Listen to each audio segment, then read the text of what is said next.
একটা বিষয় নিয়ে মনে হচ্ছে যে কথা বলাটা প্রয়োজন আসলে, কারণ আমার মনে হয়েছে যে হয়তো আমি যে মেসেজটা দিতে চেয়েছি ওই আমার স্পিচটুকুতে, কিংবা আমি যে জিনিসটি বোঝাতে চেয়েছি সেটি হয়তো বোঝাতে পারিনি, কিংবা সেটি ইচ্ছাকৃতভাবে হয়তো কেউ দু একজন এটিকে অন্যদিকে মিসলিড করতে পারে, কিংবা আমার পুরো ভিডিওটি না দেখে আমি যে জিনিসটি বোঝাতে চেয়েছি সেই প্রপার মেসেজটি আসলে সবার কাছে না যেতে পারে। সেই জায়গা থেকে আমার মনে হয় বিষয়টি ক্লিয়ার করা প্রয়োজন।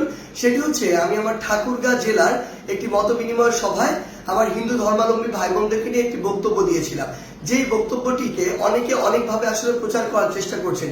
প্রথমে আমি একটি জিনিস স্পষ্ট করি, সেটি হচ্ছে এই বক্তব্যটি শুধুমাত্র ঠাকুরগাঁ জেলার জন্য প্রযোজ্য ছিল, কারণ আমরা তো অনেক জেলায় গিয়েছি, বাকি জেলায় তো এই কথাগুলো বলিনি।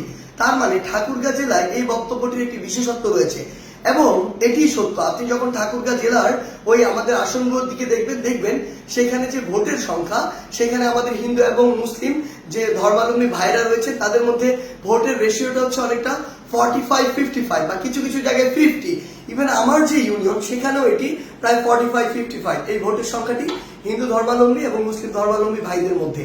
এখন আমি যে কথাটি সেখানে বলেছিলাম সেটি হচ্ছে, আমার সবচেয়ে খারাপ লেগেছে আমি যখন দেখেছি আমি আমার এলাকার যে ভাই বোনদের সাথে, যে বন্ধুদের সাথে, যে ছোট ভাইদের সাথে, হিন্দু ধর্মাবলম্বীদের সাথে একসাথে বড় হয়েছি, একই স্কুলে পড়েছি, একই জায়গায় পড়াশোনা করেছি, প্রাইমারি স্কুল লেভেলে, হাই স্কুল লেভেলে, তারা যখন আওয়ামী লীগ সরকার চেঞ্জ হওয়ার সাথে সাথে একটি ভয় নিয়ে, একটি আশঙ্কা নিয়ে তারা যখন ঘর বাড়ি ছেড়ে ওই ভারতের সীমান্তের দিকে রওনা হয়, যখন তাদের ঘর বাড়িতে হামলা করে, এটাও সত্য, ওই হামলা কিন্তু ধর্ম দেখে হয়নি, ওই হামলা হয়েছিল পলিটিক্যাল যে বিষয়গুলো সেই বিষয়গুলোকে প্রাধান্য দিয়ে।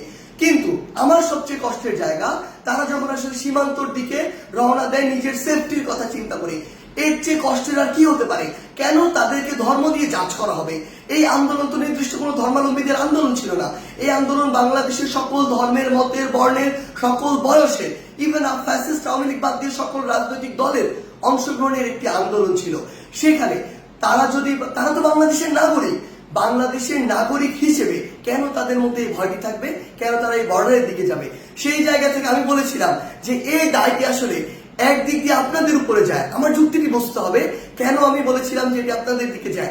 কারণটি হচ্ছে, আমাদের ওই নির্দিষ্ট এরিয়ার জন্য, আমি পুরো বাংলাদেশের কথা জানি না, আমার ওই নির্দিষ্ট এরিয়া ঠাকুরগাঁ কিংবা আমার যে ইউনিয়ন বা উপজেলা, ওই নির্দিষ্ট এরিয়ার একটি মেসেজ, এটি সবাই স্বীকার করবে, এটি মনে করা হয় অলমোস্ট 80-90% কেস এটি এমন, এটা সবার মধ্যে একটা চিন্তা সেট হয়ে গিয়েছে যে কেউ যদি হিন্দু ধর্মাবলম্বী হয় তার ভোটটা নৌকাতে যাবে। আমি আমার জায়গা থেকে যেটি বোঝাতে চেয়েছিলাম আমার ওই কথার মাধ্যমে, সেটি হচ্ছে এই যে একটি চিন্তা সেট হয়ে গিয়েছে, কিংবা এটি যে একটি বহিঃপ্রকাশ ঘটে, এটা আমার হিন্দু ধর্মাবলম্বী ভাইদেরকে বরং তার যতটুকু অধিকার, যতটুকু তার বুঝে পাওয়া উচিত ছিল ততটুকু পাওয়া থেকে বঞ্চিত করে। কারণ আওয়ামী লীগ অন্তত ওই অঞ্চলটুকুর জন্য মনে করে এই ভোট ব্যাংকটি আমার ফিক্সড। এবং সবচেয়ে বড় যে সমস্যাটি হয়, তখন কেউ একজন যখন সহজে কাউকে পেয়ে যায় তার মূল্যটি আর দিতে পারে না। সেম জায়গায় আপনারাই, আমাদের যারা হিন্দু ধর্মাবলম্বী ভাই বোনরা রয়েছে, আপনারা চিন্তা করুন তো, এই বাংলাদেশে বিগত 16 বছর কত বড় বড় ঘটনা হয়েছে, বিভিন্ন উপাসনালয় থেকে শুরু করে হিন্দু ধর্মাবলম্বী ভাই বোনদের উপরে, কোনটির বিচারের সর্বশেষ এবং যৌক্তিক একটি বিচার এই বাংলাদেশে আওয়ামী লীগের আপনারা দেখতে পেয়েছেন? আওয়ামী লীগের আমলে আপনারা দেখতে পান নাই। বড় বড় যদি হাতে গোনা 5টা ঘটনা আপনি একত্রিত করেন, কোনটার আপনারা এই পর্যন্ত যৌক্তিক বিচারটি পান নাই। তো আমার জায়গা থেকে আমি যেটি বোঝাতে চেয়েছিলাম, এই যে আমার ওই ঠাকুরগাঁর জন্য এই যে ফিক্সড একটি ভোট ব্যাংকের যে একটি মেন্টাল সেট আপ তৈরি হয়ে গিয়েছে, এটা বরং যতটুকু অধিকার আমার হিন্দু ধর্মাবলম্বী ভাইরা, কিংবা যতটুকু পাওয়া উচিত ছিল ওই সরকারের কাছে থেকে, ওই এমপিদের কাছ থেকে, ক্ষমতাসীনদের কাছ থেকে, ততটুকু তারা পায়নি।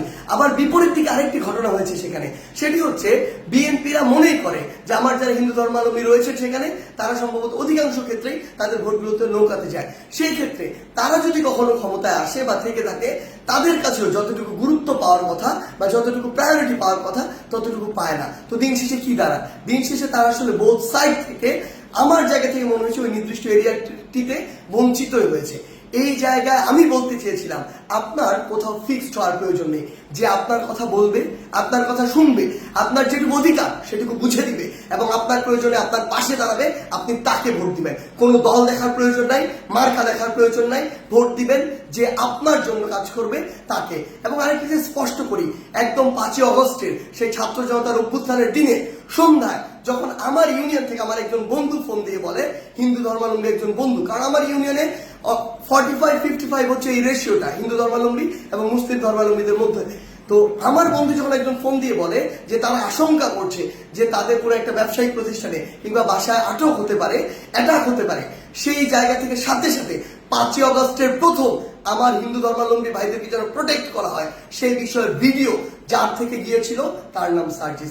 এবং এরপরও আমার বিভিন্ন জায়গায় হিন্দু ধর্মাবলম্বী ভাই বন্ধুদের সাথে যখন আমরা মিটিং করেছিলাম কিংবা বিভিন্ন আমরা ঢাকেশ্বরী মন্দির থেকে শুরু করে বিভিন্ন জায়গায় আমাদের প্রতিনিধি দল গিয়েছিলাম, আমরা আমাদের জায়গা থেকে সর্বোচ্চ যে বিষয়টি নিশ্চিত করার চেষ্টা করেছিলাম সেটি হচ্ছে যে তাদের যতটুকু অধিকার পাওয়ার কথা এবং তাদের সাথে যেন কোনো অন্যায় না হয়, যতটুকু অধিকার পাওয়ার কথা ততটুকু যেন তারা পায়।